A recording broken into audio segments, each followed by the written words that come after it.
On va vous proposer une autre innovation qui est une vraie nouveauté. C'est une volonté de French AssureTech de profiter de son âge de raison, puisque ça fait 7 ans. N'hésitez pas à rentrer, messieurs, dames. Là, je vous vois dehors, debout, dans le froid, il y a de la place, n'ayez pas peur. 7 ans, c'est l'âge de raison. On en est à la 7e saison. Voilà, donc on va faire, entre guillemets, un petit bilan intermédiaire et on va le faire sous une forme un peu ludique, un peu sympa.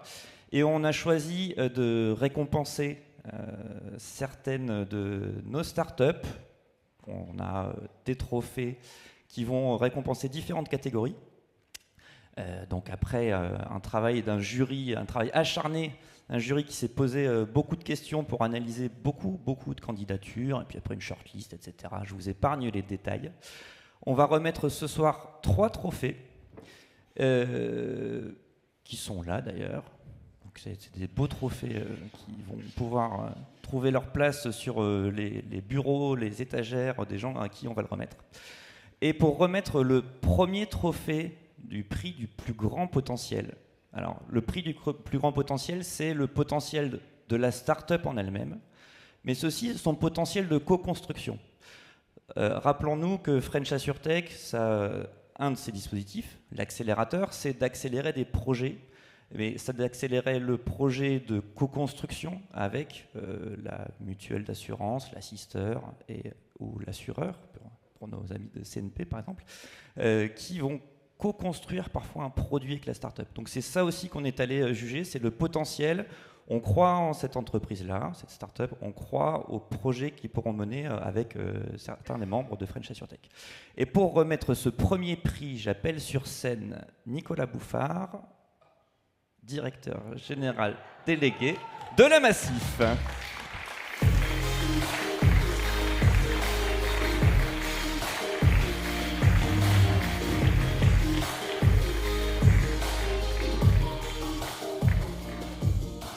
Je te remercie Nicolas, charmant prénom d'ailleurs, d'avoir accepté de te plier à cet exercice puisque je t'ai prévenu il y a à peu près 10 minutes. C'est bien préparé. On a préparé, on a répété tout l'après-midi, donc vous allez voir un duo d'acteurs absolument incroyable. Tu veux nous dire 2 mots avant d'appeler écoutez, je suis ravi d'être avec vous ce soir. Bonjour à tout le monde. D'autant qu'il n'y a pas très longtemps, je faisais partie de l'aventure de French AssureTech. Je suis heureux de recroiser quelques visages que j'ai déjà connus dans le passé et puis heureux de voir qu'il y a toujours autant de monde qui est intéressé par le dispositif. Voilà. Merci Président. Et donc, le lauréat du prix du plus grand potentiel 2024 ? Eh bien, il faut que tu me redonnes le nom. Voilà, parce que c'est bien préparé. Donc, on va appeler sur scène à nos côtés Weathermind.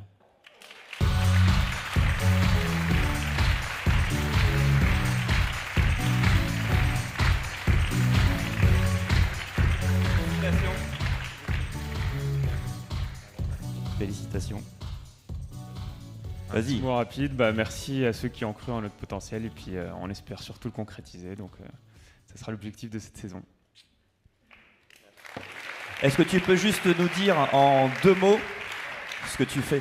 Bien sûr, avec plaisir en effet. On a beaucoup parlé de sécheresse tout à l'heure, on s'inscrit un peu dans cette démarche-là, justement on est là pour accélérer la gestion des sinistres climatiques et notamment la sécheresse avec de l'intelligence artificielle, ça a été un des autres sujets abordés.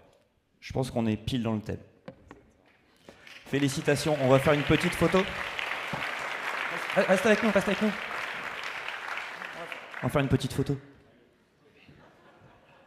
C'est pas mal.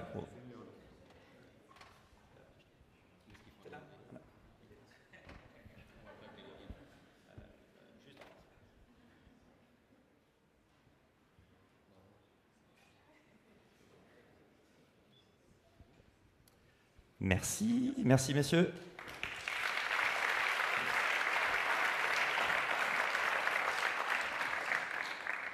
Il nous reste 2 trophées sur les 3. Je fais durer un petit peu là parce que en fait le buffet n'est pas prêt. Donc, je sais, vous avez faim, soif, mais voilà, il faut meubler un petit peu. On m'a dit meuble, je fais ça très bien, donc je suis assez insupportable. Quand vous en avez marre, vous pouvez me jeter des trucs. On va remettre le 2e prix Alors, le prix de la collaboration exemplaire. Là, pour le coup, le règlement de ce trophée-là, c'était une start-up qui avait déjà collaboré avec un membre de French AssureTech et qui souhaitait mettre en avant la réussite de son projet, la réussite de cette collaboration. Et pour remettre ce prix, je ne la vois pas, j'appelle Laure Nouzy, directrice de la fondation.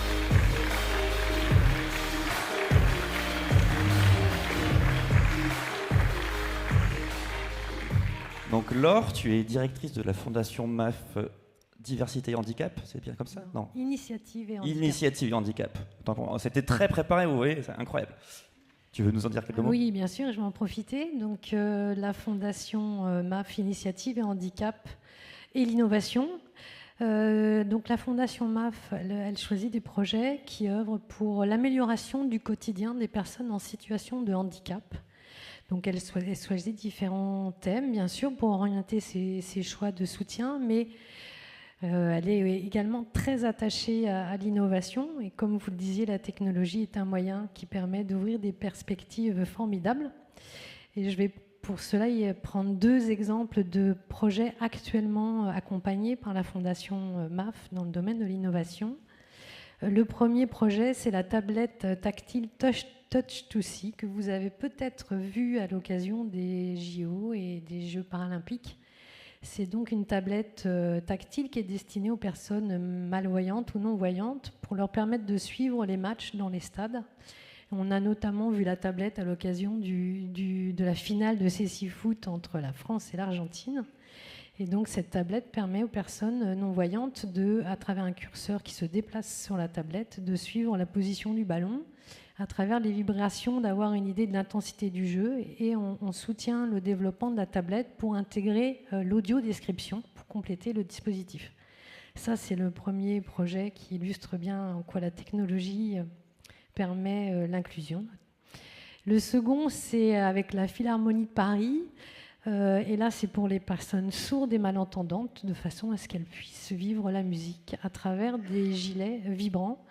Et on est sur une 2e génération de gilets vibrants qui va permettre notamment de mieux percevoir la philharmonie, en fait, puisqu'aujourd'hui, le premier modèle était adapté plutôt au concert, disons, plus pop ou rock.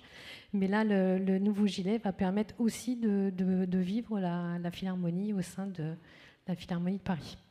Donc l'innovation, donc ça me permet également de vous dire que vous connaissez peut-être des personnes qui portent des projets innovants pour les personnes en situation de handicap. Et donc on est toujours prêt à étudier des nouvelles propositions. N'hésitez pas. Oui. Superbe projet. Oui. Superbe projet. Très belle valeur. Intéressant. Je vais t'inviter à remettre donc le prix. Le prix de la collaboration exemplaire. Voilà. Donc le lauréat est Continuity. Et donc j'invite Benoît Pastorelli à venir nous rejoindre.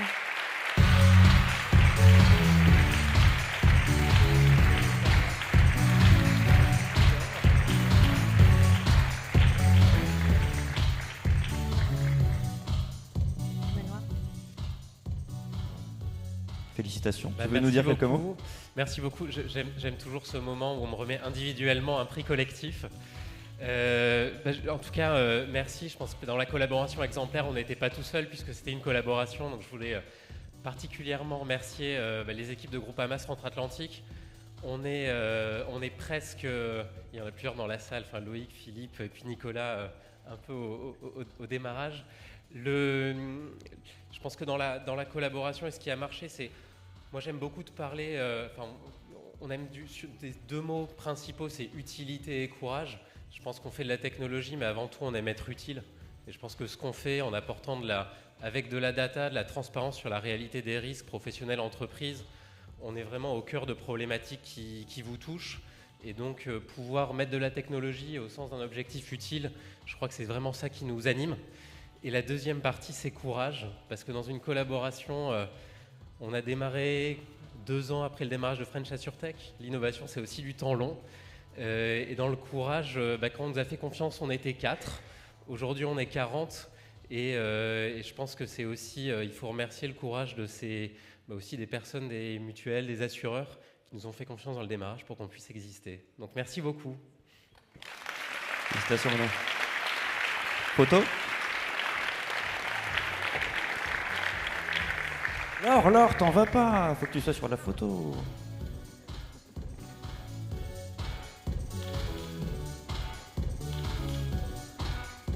C'est bon, merci. Merci. Et donc le dernier, alors il est spécial à plusieurs titres. Déjà parce qu'on ne comprend pas ce que ça veut dire quand on n'est pas du métier, donc ça c'est important. Le prix du plus beau pivot. Alors le pivot, ce n'est pas le truc que vous redoutez, que votre dentiste vous annonce, à savoir « il faut qu'on vous pose un pivot ». Non, ça n'a strictement rien à voir. Enfin, le seul point commun, c'est que c'est fait pour tourner. Et donc, qu'est-ce qu'on appelle un pivot dans le monde de l'innovation et dans le monde des startups en particulier? C'est se dire qu'on a une entreprise qui s'est montée sur une certaine proposition de valeur avec un certain produit, un certain modèle économique, et qu'à un moment dans la vie de cette entreprise, il y a une décision stratégique vitale, souvent c'est vital, on ne la prend pas au hasard, de pivoter, c'est-à-dire on change son produit, son modèle économique, globalement on change complètement son entreprise sans rien changer dans l'absolu, puisqu'en fait, souvent le plus important dans une entreprise, une jeune pousse, une start-up, c'est l'équipe. Et en fait, si l'équipe elle est solide et qu'elle tient, parfois on peut complètement changer son produit, on pivote, mais l'équipe elle tient, le projet tient et l'entreprise se développe. Et d'une certaine manière, c'est ça qu'on souhaite aussi récompenser ce soir. Pour remettre le prix du plus beau pivot, j'appelle Olivier Dida, responsable de la coordination start-up du groupe IMA.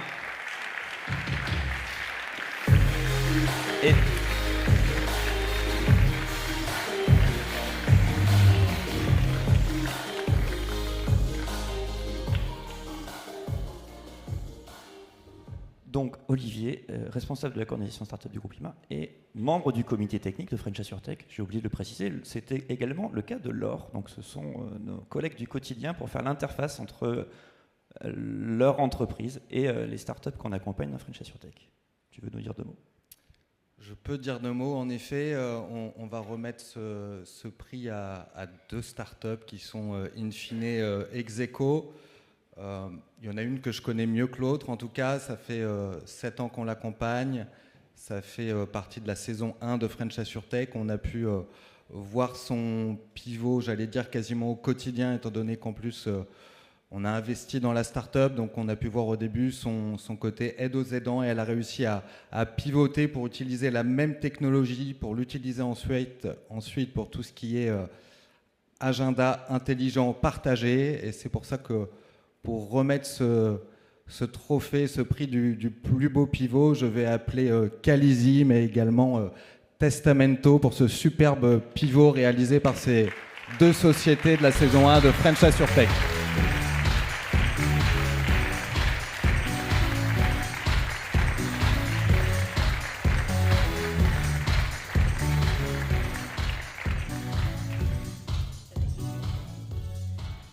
Alors, merci Olivier, merci à tous. Souvent, quand on parle de pivot, on peut aussi penser surtout à l'échec. Pour moi, en fait, le pivot, c'est surtout, quand on est entrepreneur, c'est faire preuve de lucidité et c'est voir des opportunités. Alors, comme tu l'as dit, effectivement, souvent, c'est parce qu'on n'a pas le choix. Donc, nous, on est passé de Co-Organise, qui était effectivement un agenda partagé, qui avait 150 000 utilisateurs, donc échec ou pas, mais avec une monétisation un peu trop longue. Et donc, on a su utiliser notre technologie pour la transformer en Calizy, un outil finalement de prise de rendez-vous. Et moi, je vais insister sur un point sur le pivot, c'est qu'en fait, ça ne peut pas se faire sans une équipe, mais également sans les clients, et nous, sans nos investisseurs. Donc voilà, le groupe IMA que je remercie. Avec plaisir. Félicitations.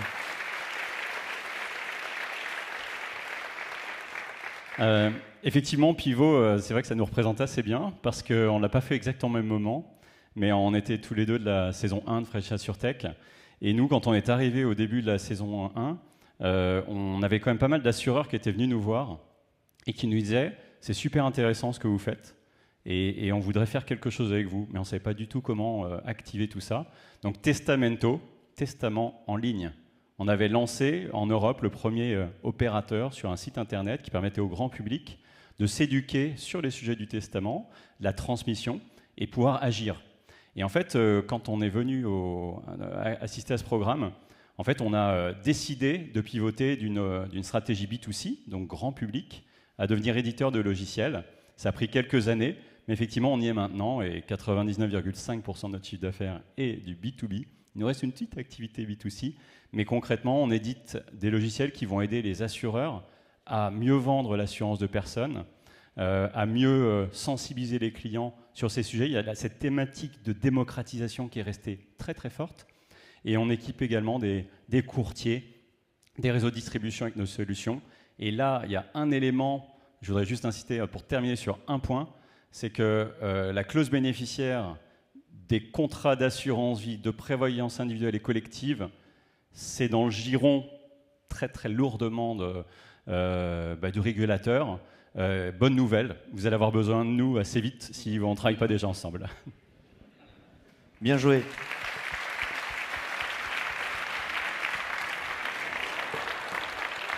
Je suis désolé, il va falloir partager, on n'en a qu'un seul, mais voilà.